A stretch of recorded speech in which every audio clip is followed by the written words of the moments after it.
রয়েছি চাঁদপুরের মতলবপুর উপজেলার ফতেপুর আবুল হোসেন উচ্চ বিদ্যালয়ে।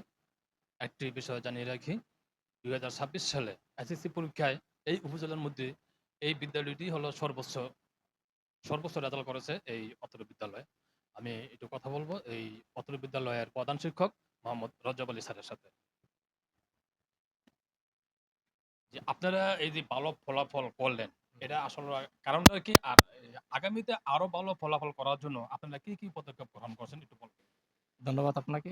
এটার মূল কারণ হলো আমরা অযোগ্য শিক্ষার্থীদের সেন্ট আপ করি নাই। আমাদের তৎকালীন দায়িত্বে ছিলেন মাননীয় উপজেলা নির্বাহী অফিসার মোহাম্মদ কুলসুম মনি। স্যারের নির্দেশনা মোতাবেক আমরা কাজ করেছি। উনি বলছে একজন শিক্ষার্থীকেও যারা একটা স্টেট রেজাল্টও হয়েছে তাদেরকে প্রবলেম করবেন না। আমরা করি নাই। স্যারের প্রতি আমার কৃতজ্ঞতা রইল এবং আমাদের বিদ্যালয়ের পক্ষ থেকে স্যারকে অভিনন্দন। আমরা ওই জন্য এবং প্লাস এলাকার যারা লোক ছিলেন গণ্যমান্য রাজনৈতিক ব্যক্তিত্ব যারা সুপারিশ করতে পারতেন তারা আমাদেরকে সহযোগিতা করছেন। তারা কোনো সুপারিশ করেন নাই। আর সর্বোপরি আমাদের শিক্ষকরা আমরা রুটিন মোতাবেক কাজ করেছি। যখন যেই স্যারকে যে দায়িত্ব দিয়েছি, যেভাবে বলছি সেভাবে তারা কাজ করেছে। যার জন্য আমাদের এই সফলতা এসেছে। এবং আগামী রেজাল্ট ভালো করার জন্য এবং এই ধারাবাহিকতা বজায় রাখার জন্য অলরেডি আমরা আমাদের কার্যক্রম গ্রহণ করেছি।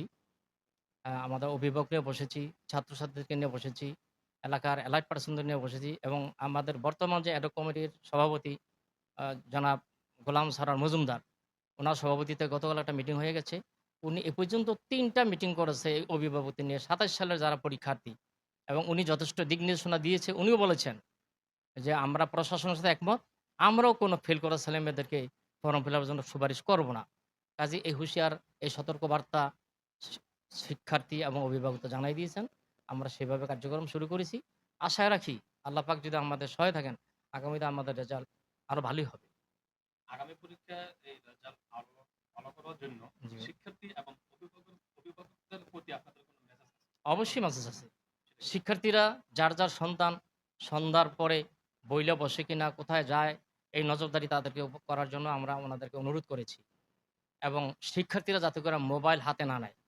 এবং আমি গতকাল এক শিক্ষার্থীর অভিভাবককে বলেছি যে, "আপনার মোবাইলটা আমার অফিসে জমা দিয়ে যাবেন।" উনি রাজি হয়েছে। উনি বলছে, "আজকে মোবাইল পাঠিয়ে দিবি।" এখনো আসে নাই। আসলে আমরা মোবাইল এই ৫-৬ মাসের জন্য তালাটা দিয়ে দেব। আমরা এই ধরনের ডিটারমাইন্ড এই ধরনের কার্যক্রম গ্রহণ করছি। ধন্যবাদ আপনাকে। আপনাকে ধন্যবাদ। আমরা ফতেপুর আবুল হোসেন উচ্চ বিদ্যালয়ে এবারে ২০২৬ সালে যে রেজাল্ট হয়েছে, এই রেজাল্টের জন্য আমরা শিক্ষক এবং অভিভাবক পর্যায়ে যারা আছি তারা সবাই সর্বোচ্চ চেষ্টা আমরা করছি, যার ফলশ্রুতিতে আজকে আমাদের এই রেজাল্ট। আমরা শিক্ষক শিক্ষিকাদের যথেষ্ট পরিমাণে সহযোগিতা করতেছি যাতে আগামীতে আমাদের এই রেজাল্ট যাতে ধারাবাহিকতা বজায় থাকে, এ ব্যাপারে আমরা সর্বোচ্চ চেষ্টা করে থাকি। মহান রাব্বুল আলমের কাছে হাজারো শুকরিয়া। আশা করতেছি আমরা আগামীতে এই রেজাল্টের ধারাবাহিকতা অব্যাহত রাখবো। আমরা টিমওয়ার্কের মাধ্যমে কাজ করব, শিক্ষার্থী, অভিভাবক এবং এলাকাবাসীর সহযোগিতায়, প্রশাসন লেভেলের প্রত্যেকের সহযোগিতা আমরা সামনে আরও এগিয়ে যেতে চাই। আপনারা সবাই আমাদের জন্য দোয়া করবেন। ধন্যবাদ। আসলে একটা প্রতিষ্ঠানে ভালো রেজাল্ট করার জন্য সকলের সম্মিলিত প্রচেষ্টা লাগে। আমরা হয়তো সকলেই টিমওয়ার্কটা ভালোভাবে করতে পারছি, শিক্ষার্থীরাও আমাদেরকে সাহায্য করেছে, অভিভাবকদের সাহায্য সহযোগিতা, সকলের সম্মিলিত প্রচেষ্টার ফসলই হচ্ছে এটা। আমরা আগামীতে এর ধারাবাহিকতা বজায় রাখবো, এটাই আশা করছি। আমরা সকলের সহযোগিতা কামনা করছি। ধন্যবাদ সবাইকে। মোহাম্মদ তুহিন ফয়েজ, রূপসী বাংলা টেলিভিশন, চাঁদপুরের মতলবপুর উপজেলার ফতেপুর আবুল হোসেন উচ্চ বিদ্যালয় থেকে।